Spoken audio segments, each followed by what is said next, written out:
નમસ્કાર મિત્રો, હું આજે તમને વૃષભ રાશિનું 2025નું રાશિફળ તમને જણાવવા જઈ રહ્યો છું.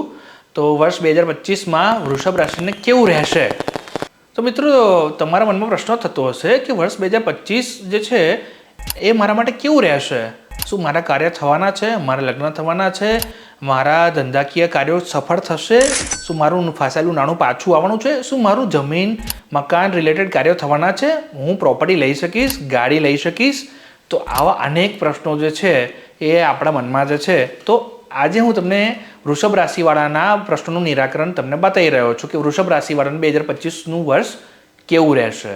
તો પહેલાં આપણે સ્વાસ્થ્યથી શરૂઆત કરીએ કે એ લોકોનું સ્વાસ્થ્ય કેવું રહેશે. તો એકંદરે ઓવરઓલ 2025નું વર્ષ એકંદરે સ્વાસ્થ્યની દ્રષ્ટિએ બહુ જ સારું જ છે. પરંતુ એવા ખોટા વહેમમાં ન રહેવું જોઈએ કે આપણે કંઈ પણ ખાઈ શકીએ છીએ, કંઈ પણ પી શકીએ છીએ, ગમે ત્યારે આપણે કંઈ પણ મરજીનું ખાઈ પી શકીએ છીએ. શુક્રની રાશિ કહેવાય વૃષભ રાશિ એટલે.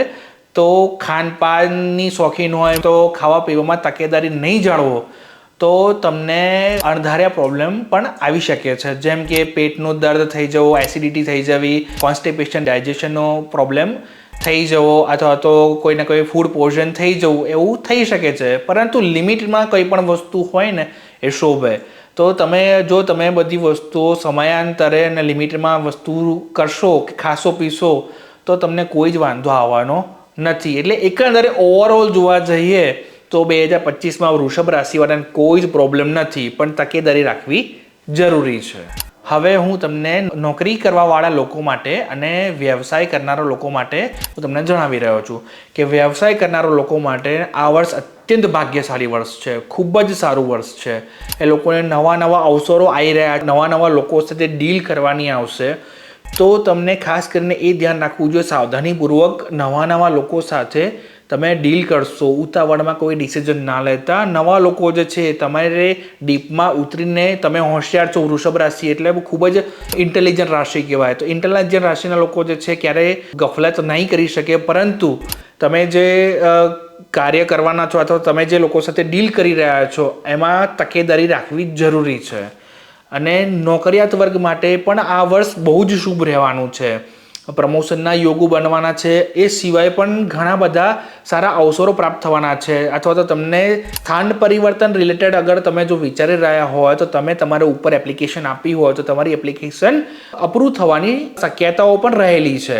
તો ટૂંકમાં એવું કહી શકાય કે વૃષભ રાશિવાળા માટે મનગમતો ટાઈમ કહેવાય. આખું વર્ષ તમારા માટે સુખ સમૃદ્ધિ લાવનારું વર્ષ છે. એટલે સારું છે. એકંદરે બહુ જ સુખમય આ વર્ષ તમારા માટે નીવડશે. હવે હું વાત કરું કે વિદ્યાર્થી વર્ગ માટે કેવું રહેશે. તો વિદ્યાર્થીઓ વર્ગ માટે સારું રહેશે, પણ તમારે આની અંદર એક વાત ધ્યાન રાખવી કે ભાઈ તમારે આળસની અંદર તમારો વિદ્યાભ્યાસ છૂટવા ના જોઈએ. કારણ કે તમારું એજ્યુકેશન જે છે, તમારી જે પ્રાઇમરી સ્ટડી છે કે હાયર લેવલની ડિગ્રી જે છે, અથવા તમે કોઈ ગવર્મેન્ટની પ્રિપેરેશન કરી રહ્યા છો તો એમાં તમારે ખાસ પૂરું ધ્યાન આપીને ફૂલ ફોકસ કરીને તમારે પ્રયાસ કરવા જોઈએ. તો એ પ્રયાસની અંદર ત્યારે જ સફળતા મળશે કે ત્યારે તમે એમાં ધ્યાન આપ્યું હશે. યોગ હોય ને તો એમાં કાર્ય કરી લેવું જોઈએ. જ્યારે દાખલા તરીકે હવે મકર સંક્રાંતિ આવવાની છે તો બધા લોકો પતંગ ચગાવવાના. તો જ્યારે હવા હોય ત્યારે તમે પતંગ ચગાવો ને તો પતંગ ફટાફટ ચગી જાય. તમે હવા જ ના હોય અને પતંગ ચગાવવાનો ટ્રાય કરો ને તો તમારા હાથ દુખી જાય, પતંગ ચગે જ નહીં. તો યોગ છે, તમારે ભણતરની અંદર સફળતા મળવાના યોગ છે.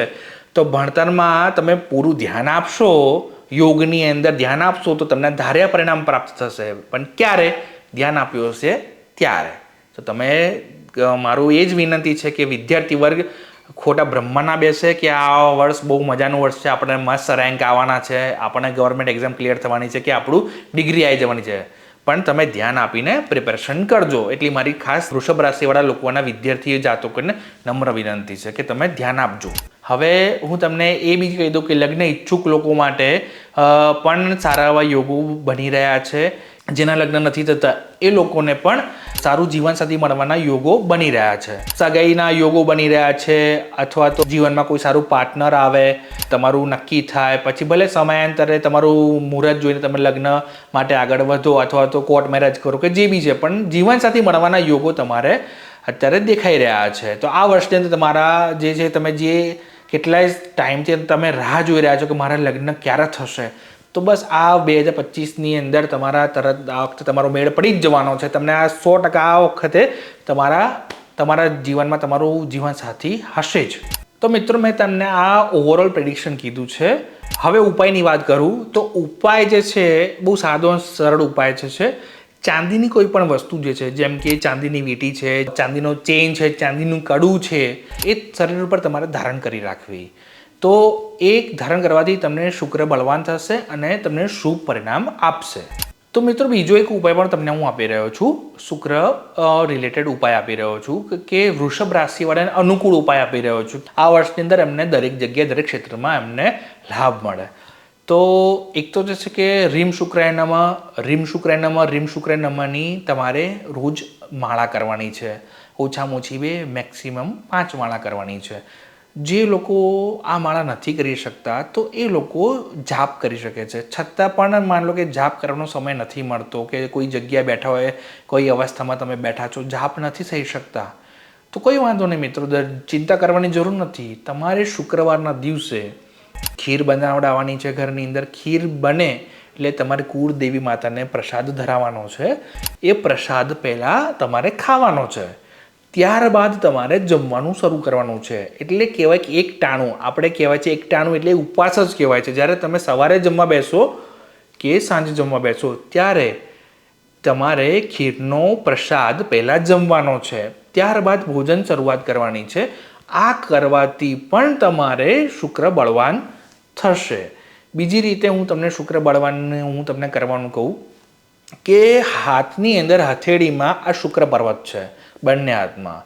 તો બંને હાથની અંદર તમારે સુખડનું અત્તર આવે, અરોમા ઓઇલ આવે, સુખડનું અરોમા ઓઇલ. યાદ રાખજો મિત્રો, દરેક અત્તર બધા વિડીયોઝની અંદર ઘણા બધા લોકો કહેતા હોય છે, એ સાચું છે, એવું નથી કહેતો, પણ શુક્રની રિયલ ઇફેક્ટ જોઈતી હશે તો તમારે કોઈ કેમિકલ વગરના અત્તર જે આવે છે, અત્તર, હું પરફ્યુમ નથી કહેતો, અત્તર કહી રહ્યો છું, તો એ અત્તરને એક ડ્રોપ ખાલી લગાવવાનું છે અહીંયા શુક્રના પર્વત ઉપર, અને બંને શુક્રના પર્વતને સહેજ આમ ઘસી નાખવાના છે, જેનાથી શુક્રનો પર્વત છે એક્ટિવ થશે, શુક્ર એક્ટિવ થાય છે.